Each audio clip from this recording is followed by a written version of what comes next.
Hello दोस्तों, कैसे हो आप सब। Welcome to my channel pharma exam. दोस्तों, आज के वीडियो में हम फार्माकोलॉजी के कुछ क्वेश्चन डिस्कस करेंगे। पिछले फार्माकोलॉजी के वीडियो में हमने 25 क्वेश्चन डिस्कस किए थे। आज के वीडियो में हम और 25 क्वेश्चन डिस्कस करेंगे। इम्पोर्टेंट क्वेश्चन है आपके जो भी फार्मा कॉम्पिटिटिव एग्ज़ाम आ रही है, जो भी आप फार्मासिस्ट के एग्ज़ाम की तैयारी कर रहे हो, उनके लिए काफ़ी इम्पोर्टेंट क्वेश्चन रहने वाली है। काफ़ी बार पूछा भी जा चुका है ये सब क्वेश्चन। दोस्तों, इस चैनल में हम फार्मासिस्ट एग्ज़ाम की तैयारी करते हैं, कभी कभी कुछ इन्फॉर्मेशन भी देखते हैं। दोस्तों, अगर वीडियो अच्छी लगे तो प्लीज़ लाइक, शेयर और सब्सक्राइब कर दीजिए और साथ ही बेल आइकन को भी दबा दीजिए ताकि आपको नोटिफिकेशन मिलते रहे। और हाँ दोस्तों, आप लोग अपने फ्रेंड के साथ भी शेयर कर दीजिए। चलिए दोस्तों, आज के क्वेश्चन देखते हैं। आज हम 25 क्वेश्चन डिस्कस करेंगे फार्माकोलॉजी से। चलिए आज का पहला क्वेश्चन देखते हैं। तो पहला क्वेश्चन में क्या दिया है, emetics are use to. Emetics किस लिए यूज़ किया जाता है? इमेटिक्स किस लिए यूज़ किया जाता है? Induce vomiting, reduce acidity, maintain hydration या फिर इंक्रीज रेस्पिरेशन। किस लिए इमेटिक्स यूज़ किया जाता है? यस, इमेटिक्स आपका किस लिए यूज़ किया जाता है? इमेटिक्स किस लिए यूज़ किया जाता है? Yes, induce vomiting. वोमिट कराने के लिए इमेटिक्स यूज़ किया जाता है ना। वोमिट कराने के लिए क्या यूज़ किया जाता है? इमेटिक्स।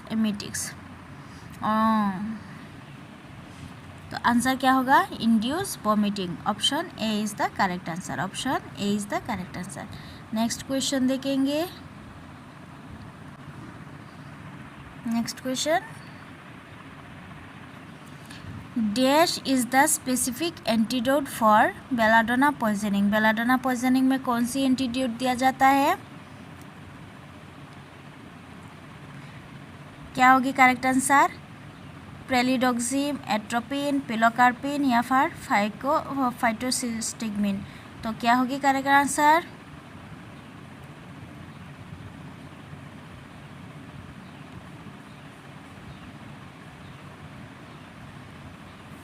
यस, बेलाडोना पॉइजनिंग में आपका फाइटोस्टिगमिन दिया जाता है। बेलाडोना पॉइजनिंग में आपका क्या दिया जाता है? फाइटोस्टिगमिन।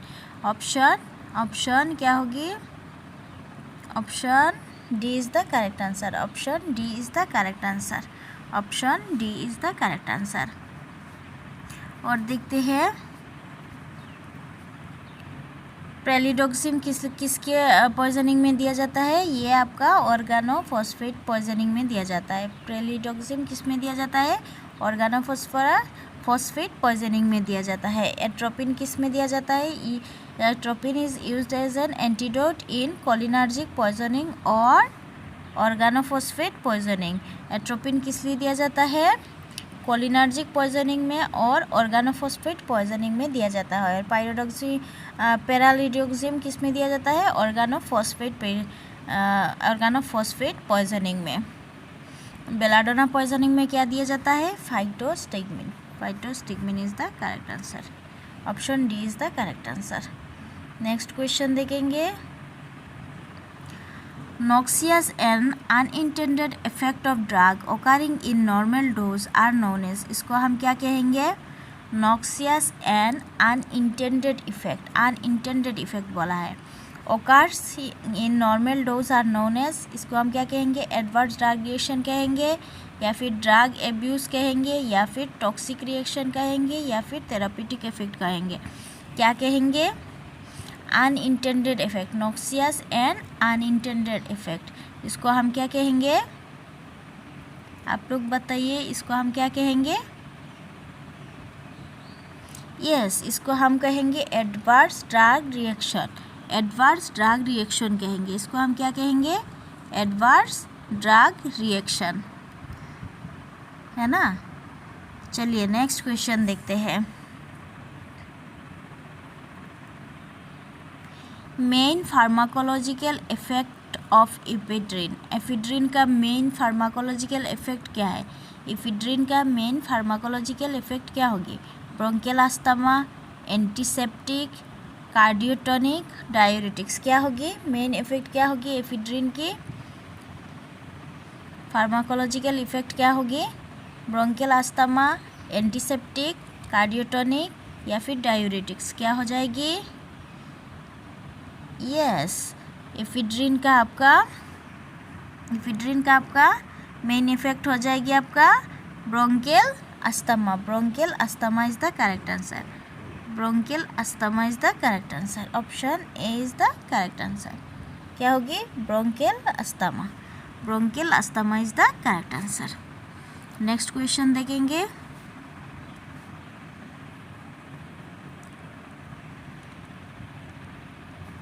Aspirin is dash derivative. Aspirin किसके डेरिवेटिव्स है? ये सभी को पता होगा। एस्पिरिन किसके डेरिवेटिव है? A pyrazolidine and endolic acid, A salicylic acid या फिर पैराएमाइनो फिनॉल। क्या होगा? Aspirin is a dash derivative. किसके डेरिवेटिव है? Yes, aspirin is a derivative of salicylic acid. Salicylic acid की डेरिवेटिव होती है ना पैराएमाइनो। क्या होगी? एस्पिरिन। एस्पिरिन क्या किसके डेरिवेटिव है? सैलिसाइलिक एसिड के डेरिवेटिव है। एस्पिरिन किसकी है? ये काफ़ी बार पूछा है, इम्पॉर्टेंट क्वेश्चन है, इसको याद रखना है। आंसर क्या हो जाएगा? Option C. नेक्स्ट क्वेश्चन देखेंगे। The chemical name of aspirin is. Chemical name क्या है? केमिकल नेम क्या है?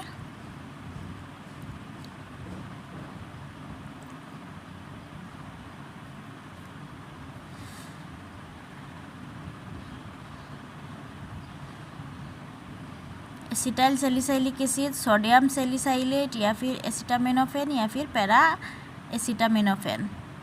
तो एस्पिरिन का आपका केमिकल नेम क्या हो जाएगी?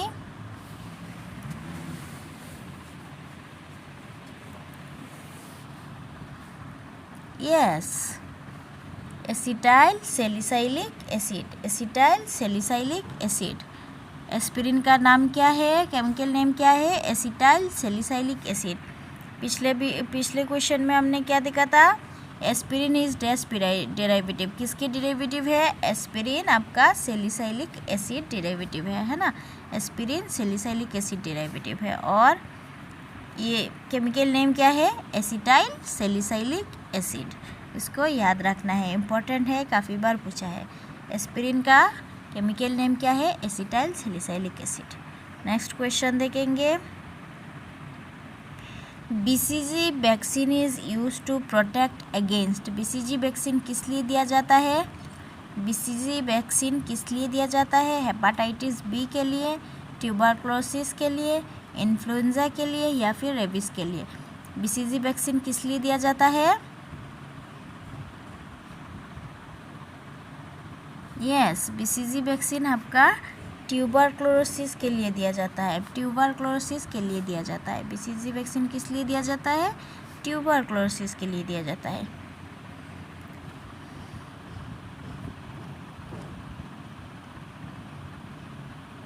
बीसीजी क्या है एक बार देख लेते हैं। बीसीजी और bacilli Calmette Guerin is a vaccine for tuberculosis disease. Tuberculosis के लिए कौन सा वैक्सीन दिया जाता है? बीसीजी वैक्सीन दिया जाता है। बेसिली कैलमेटिगोरिन ये क्या है? लाइव एटीन्यूएटेड बैक्टीरिया है ना। लाइव एटीन्यूएटेड बैक्टीरिया है। कैसे दिया जाता है? इंट्राडर्मली दिया जाता है ना।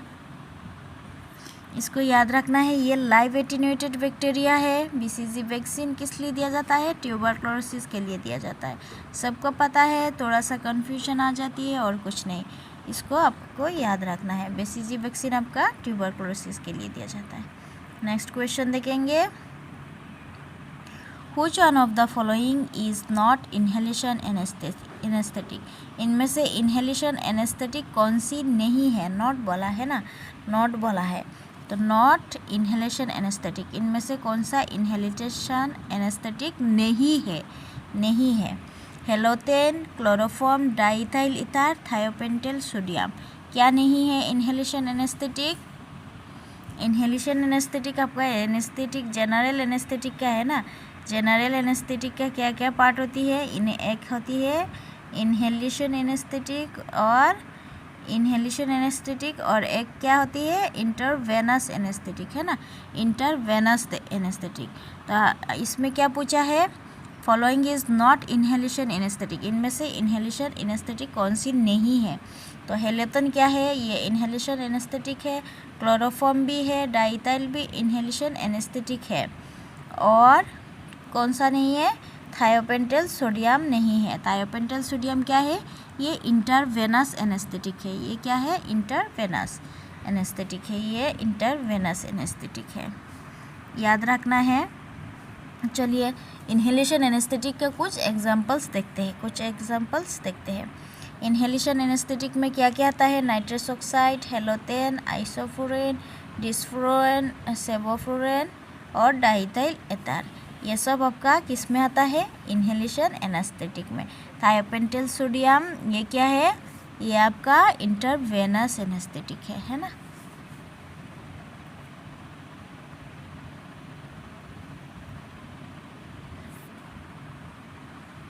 चलिए नेक्स्ट क्वेश्चन देखते हैं। Iodine is a component of, iodine किसके कंपोनेंट है, थायराइड हार्मोन, एड्रिनलिन हार्मोन या फिर पैनक्रियाटिक जूस या फिर पिट्यूटरी हार्मोन। आयोडीन किसके कंपोनेंट है,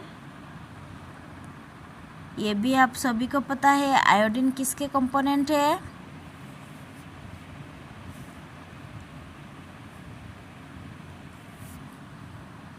यस, आयोडीन आपका थायराइड हार्मोन का कंपोनेंट है ना, थायराइड हार्मोन का कंपोनेंट है। आयोडीन किसका कंपोनेंट है, थायराइड हार्मोन के कंपोनेंट है, थायराइड हार्मोन के कंपोनेंट है।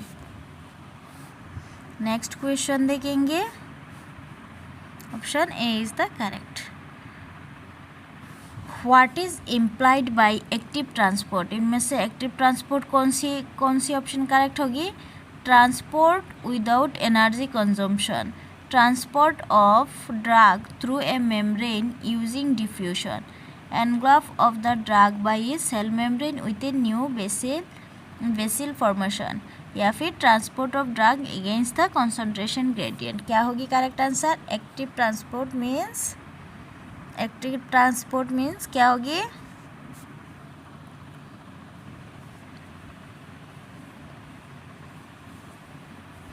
Yes, transport of drugs against the concentration gradient, transport of drug against the concentration gradient.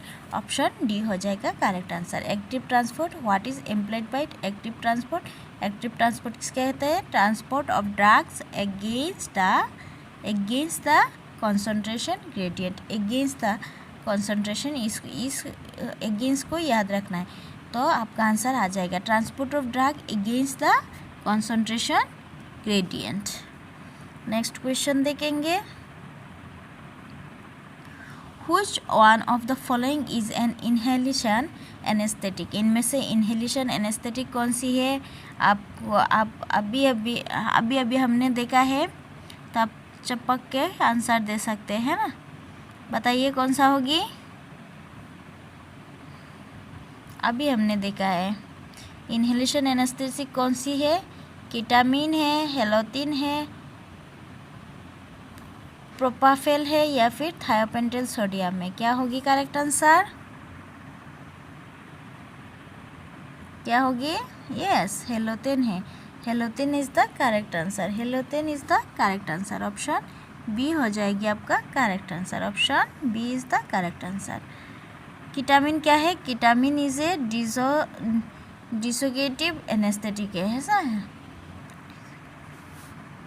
कीटामिन क्या है, कीटामिन आपका डिसोसिएटिव एनेस्थेटिक है। थायोपेंटल सोडियम आईवी है ना, आईवी एनेस्थेटिक। तो इन्हेलेशन एनेस्थेटिक कौन सी है, हेलोथिन है, ऑप्शन बी हो जाएगा करेक्ट आंसर। कीटामिन को भी आपको याद रखना है, कभी कभी पूछ लेता है।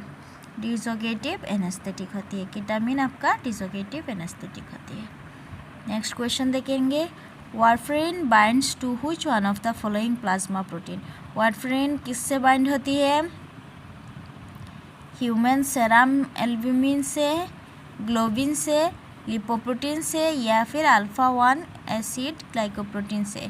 किससे वारफरिन बाइंड होती है? किससे बाइंड होती है? वारफरिन क्या है? एंटीकोआगुलेंट है ना। तो वारफरिन किससे बाइंड होती है?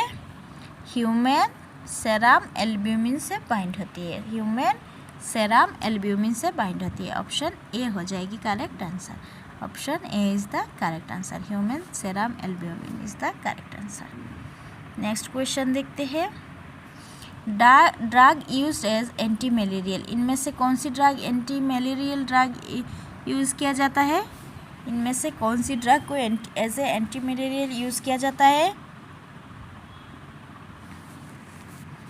कौन सी ड्रग? एर्गोट, सिनकोना, नक्सपोमिका या फिर इपेक? कौन सी होगी करेक्ट आंसर? यस, आपका एंटी मलेरियल ड्रग हो जाएगा आपका सिनकोना। सिनकोना ये क्विनिन डेरिवेटिव होती है ना। Cinchona is the correct answer. किस लिए दिया जाता है? सेरेब्रल मलेरिया के लिए दिया जाता है। क्या ड्रग दिया जाता है? सिनकोना, क्विनिन है ना। तो आंसर क्या हो जाएगी? Anti malarial drug cinchona. Cinchona is the correct answer. Cinchona से क्या आती है? क्विनिन आती है। क्विनिन किस में यूज़ किया जाता है? मलेरिया के लिए यूज़ किया जाता है। तो आंसर क्या हो गया हमारा? Cinchona is the correct answer. Next question देखेंगे। High intake of which mineral increase the blood pressure, इनमें से कौन सी मिनरल लेने से ब्लड प्रेशर इंक्रीज हो जाती है? इनमें से कौन सी मिनरल्स लेने से हाई ब्लड प्रेशर इंक्रीज हो जाती है? हाई इंटेक बोला है, ज़्यादा लेंगे तो ब्लड प्रेशर हाई हो जाएगा। कौन सा है? Sodium, potassium, calcium, phosphate. क्या हो जाएगी करेक्ट आंसर? सबको पता है? Yes, sodium is the correct answer. अगर ज़्यादा सोडियम लेंगे तो क्या होगी? सोडियम ज़्यादा लेंगे तो क्या होगी? ब्लड प्रेशर हाई हो जाएगी। ब्लड प्रेशर हाई हो जाएगी। इसीलिए हाइपरटेंशन की पेशेंट को सोडियम लेने से मना किया जाता है ना। सोडियम लेने से मना किया जाता है। नॉर्मल सॉल्ट जो होती है NaCl, वो लेने से मना किया जाता है। तो आंसर क्या होगी? Option A. Option A is the correct answer. Next question देखेंगे। Which one of the following is ethylene diamine derivative antihistaminic agent, इनमें से कौन सी है जो इथाइलिन डायमाइन डेरिवेटिव है? इनमें से कौन सी एंटीहिस्टामिनिक एजेंट है? इनमें से सारे के सारे एंटीहिस्टामिनिक एजेंट है। एक आपका है जो ये क्या है? Ethylene diamine derivative. इनमें से एक है जो इथाइलिन डायमाइन डेरिवेटिव्स है, वो कौन सी है?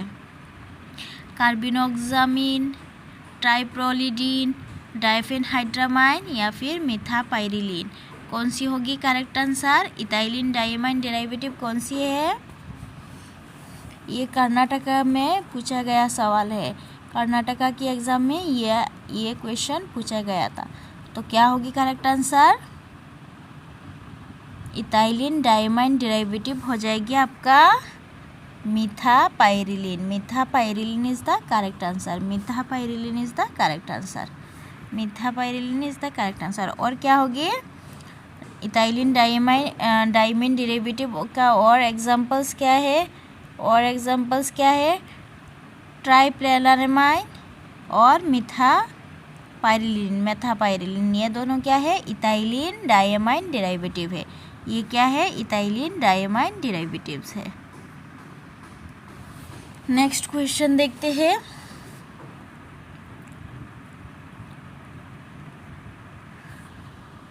The drug acting inside the cell are called, क्या कहते हैं? Drug acting inside the cell are called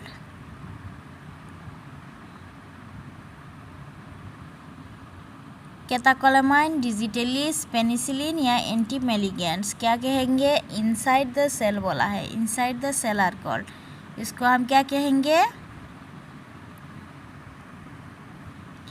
inside the cell, इसको हम क्या कहेंगे? यस, इसको हम एंटी मैलिगेंट्स कहेंगे, एंटी मैलिगेंट्स कहेंगे। एंटी मैलिगेंट को और हम क्या कह सकते हैं? एंटी नियोप्लास्टिक भी कहते हैं, एंटी कैंसरस भी कहते हैं, है ना। Inside the cells are called anti malignants. और क्या कहेंगे? नियोप्लास्टिक, एंटी कैंसरस, ये भी हम कह सकते हैं। तो इसका आंसर क्या हो जाएगा? Anti malignant is the correct answer. Option D हो जाएगा correct answer.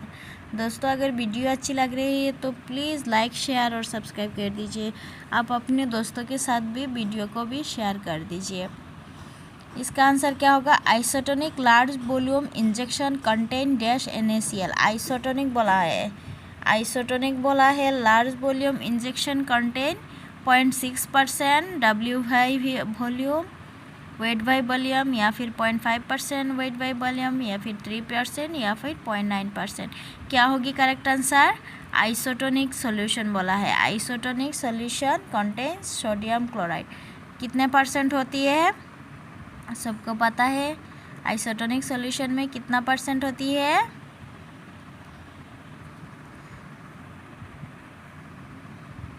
Yes, 0.9% weight by volume होती है ना, आइसोटोनिक सॉल्यूशन का सोडियम क्लोराइड में। क्या होगी? 0.9% वेट बाई वॉल्यूम, है ना। ऑप्शन क्या होगी? ऑप्शन डी हो जाएगी, ऑप्शन डी हो जाएगी। करेक्ट आंसर क्या होगी? ऑप्शन डी, ऑप्शन डी हो जाएगी करेक्ट आंसर। नेक्स्ट क्वेश्चन देखेंगे।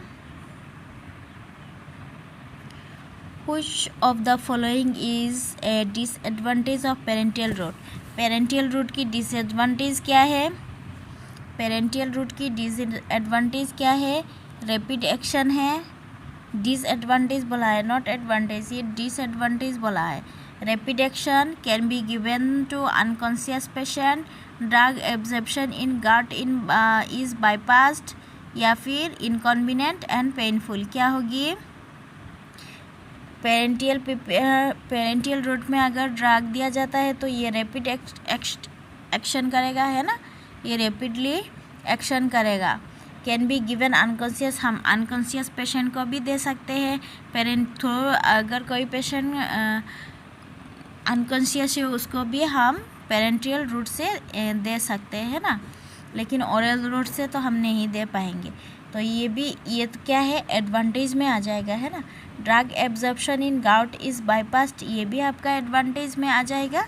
लेकिन इनकन्वीनियंट एंड पेनफुल ये तो नहीं होगा ना, इनकन्वीनियंट एंड पेनफुल तो नहीं होगा। तो पेरेंटियल रूट का डिसएडवांटेज क्या होगी? इनकन्वीनियंट एंड पेनफुल, थोड़ा सा पेन होती है ना, इंजेक्शन लगाने से थोड़ा सा पेन होती है ना। तो आंसर क्या होगी? Inconvenient and painful, inconvenient and painful. Option D हो जाएगी आपका करेक्ट आंसर। नेक्स्ट क्वेश्चन देखेंगे। Which is not a synthetic local anaesthetic? इनमें से सिंथेटिक लोकल एनेस्थेटिक कौन सी नहीं है? मतलब कि क्या है? नेचुरल एनेस्थेटिक कौन सी है? सिंथेटिक, नॉट ए सिंथेटिक मतलब क्या होगा? नेचुरल होगा, नेचुरल होगा, है ना। नेचुरल एनेस्थेटिक कौन सी है इनमें से? सिनकोना है, लिग्नोकेन है, सिनकोकेन है, लिग्नोकेन है, कोकेन है, या फिर बेंजोकेन है। क्या होगी correct answer? Local natural anaesthetic कौन सी है? नेचुरल लोकल एनेस्थेटिक कौन सी होगी? नॉट ए सिंथेटिक बोला है, नॉट ए सिंथेटिक बोला है। क्या होगा जाएगी correct answer? Not a synthetic. तो इसका आंसर हो जाएगा आपका कोकेन। कोकेन क्या है? ये आपका नेचुरल लोकल एनेस्थेटिक है, लोकल एनेस्थेटिक है। कोकेन क्या है? नेचुरल लोकल एनेस्थेटिक है। ऑप्शन क्या होगी? ऑप्शन सी हो जाएगी correct answer. Not a synthetic बोला है तो इसका मतलब क्या होगा? नेचुरल एनेस्थेटिक कौन सी है? तो नेचुरल एनेस्थेटिक आपका कोकेन है। नेक्स्ट क्वेश्चन देखेंगे। Vaccine require storage temperature of, कितने में वैक्सीन रखना पड़ता है? कितने डिग्री में टेम्परेचर में आपका वैक्सीन रखा जाता है? वैक्सीन कितने डिग्री में रखा जाता है? 16 to 25, 8 to 16, 2 to 8, या फिर मोर देन 25 डिग्री। किस में रखा जाता है वैक्सीन को? यस, इम्पोर्टेंट है। वैक्सीन को आप 2 to 8 डिग्री में रखते हैं। वैक्सीन को किस में रखा जाता है? 2 to 8 डिग्री में रखा जाता है, 2 to 8 डिग्री में। ऑप्शन सी हो जाएगा आपका करेक्ट आंसर। नेक्स्ट क्वेश्चन देखेंगे। Hyper pyrexia is a state of, किसको हम हाइपर पायरेक्सिया कहेंगे? हाई ब्लड टेम्परेचर को, लो ब्लड प्रेशर को, लो बॉडी टेम्परेचर को, या फिर हाई ब्लड प्रेशर को? किसको कहेंगे? High body temperature, high blood pressure, high body temperature, low blood pressure, या लो बॉडी टेम्परेचर, या फिर हाई ब्लड प्रेशर? किसको हम हाइपर पायरेक्सिया कहेंगे? हाइपर पायरेक्सिया हम किसको कहेंगे? हाइपर का मतलब क्या होती है? हाई होती है ना। हाइपर का मतलब क्या होती है? हाई होती है। तो इनमें से लो तो नहीं होगा, लो दोनों कैंसिल हो गया, इन रह गया क्या है? हाई बॉडी टेम्परेचर या फिर high blood pressure. High blood pressure को हम हाइपर टेंशन कहते हैं, है ना। और पायरेक्सिया का मतलब क्या होती है? पायरेक्सिया का मतलब होती है टेम्परेचर। पायरेक्सिया का मतलब क्या होती है? टेम्परेचर। तो आंसर क्या हो जाएगी? आंसर हो जाएगी आपका हाई बॉडी टेम्परेचर को हम क्या कहेंगे? Hyper pyrexia. High body temperature को हम क्या कहेंगे? Hyper pyrexia. ऑप्शन ए हो जाएगी correct answer. Option A is the correct answer. Next question देखेंगे। दोस्तों, अगर वीडियो अच्छी लग रही है तो प्लीज़ लाइक शेयर और सब्सक्राइब कर दीजिए। प्लीज़ लाइक शेयर और सब्सक्राइब कर दीजिए।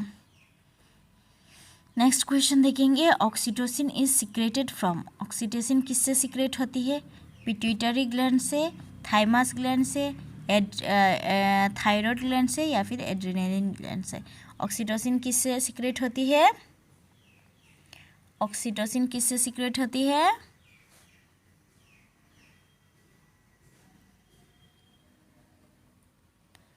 यस, ये आपका पिट्यूटरी से सीक्रेट होती है। ऑक्सीटोसिन पिट्यूटरी से सीक्रेट होती है। ऑक्सीटोसिन पिट्यूटरी से सीक्रेट होती है। और क्या होती है? एडीएच हार्मोन, एडीएच हार्मोन है ना। ऑक्सीटोसिन एंड एडीएच आपका पिट्यूटरी से सीक्रेट होती है। और कौन सी पिट्यूटरी से? पोस्टीरियर पिट्यूटरी से। पोस्टीरियर पिट्यूटरी से आपका ऑक्सीटोसिन एंड एडीएच हार्मोन क्या होती है? सीक्रेट होती है। इसमें इनमें देख लेते हैं। ऑक्सीटोसिन एंड पोस्टीरियर पिट्यूटरी से oxytocin and anti diuretic hormone. ADH को हम क्या कहते हैं? Anti diuretic hormone. और बेसोप्रेसिन, बेसोप्रेसिन, एडीएच और बेसोप्रेसिन है ना। इनको हम ये किससे सीक्रेट होती है? पोस्टीरियर पिट्यूटरी से। इसको याद रखना है, पोस्टीरियर पिट्यूटरी से होती है। और थाइमस से थाइमोपेंटिन सीक्रेट होती है। एड्रेनलिन, थायराइड से T3 T4 ये सब होती है। और एड्रेनलिन से क्या होगी? Cortisol and aldosterone, cortisol and aldosterone. Adrenaline gland से कौन सी सीक्रेट होगी? Cortisol and aldosterone. तो हमारा oxytocin is secret from posterior pituitary. इनमें से खाली पिट्यूटरी दिया हुआ है, इसलिए आंसर हो जाएगा पिट्यूटरी। अगर एंटीरियर पिट्यूटरी और पोस्टीरियर दिया रहता तो आंसर क्या करेंगे आप लोग? आंसर करेंगे पोस्टीरियर पिट्यूटरी, पोस्टीरियर पिट्यूटरी, है ना। नेक्स्ट क्वेश्चन देखेंगे। Ferrous sulphate is use to treat, ferrous sulphate किस लिए यूज़ किया जाता है? एनीमिया के लिए, वॉमिटिंग के लिए, डायरिया के लिए, या फिर एसिडिटी के लिए? फेरस सल्फेट किस लिए यूज़ किया जाता है? फेरस सल्फेट किस लिए यूज़ किया जाता है?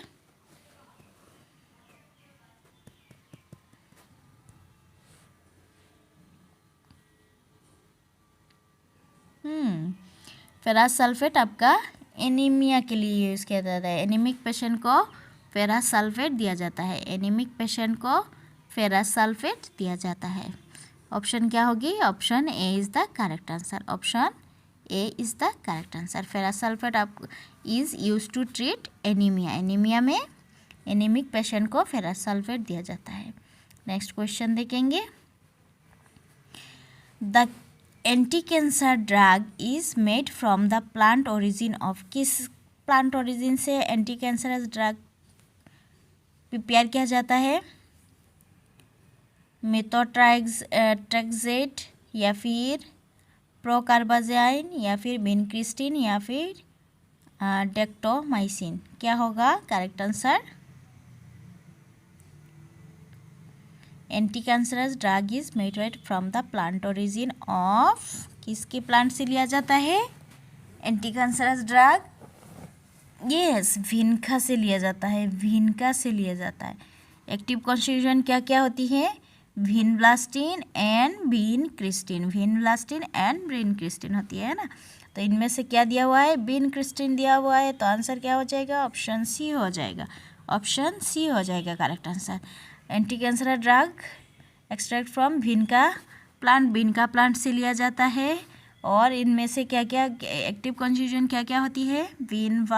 Vinblastine and vincristine, vinblastine and vincristine होती है। तो आंसर क्या हो जाएगा? Vincristine, vincristine is the correct answer. Next question देखेंगे। Insulin should be stored at a temperature, insulin कौन सी टेम्परेचर में स्टोर किया जाता है? दोस्तों ये था आज का लास्ट क्वेश्चन, ये है आज का लास्ट क्वेश्चन। अगली वीडियो में हम और क्वेश्चन डिस्कस करेंगे। आपके जो भी आने वाली एग्ज़ाम है उसके लिए इम्पोर्टेंट क्वेश्चन अगले वीडियो में भी हम डिस्कस करेंगे। दोस्तों अगर वीडियो अच्छी लगे तो प्लीज़ लाइक शेयर और सब्सक्राइब कर दीजिए और बेल आइकन की भी दबा दीजिए ताकि आपको नोटिफिकेशन मिलती रहे।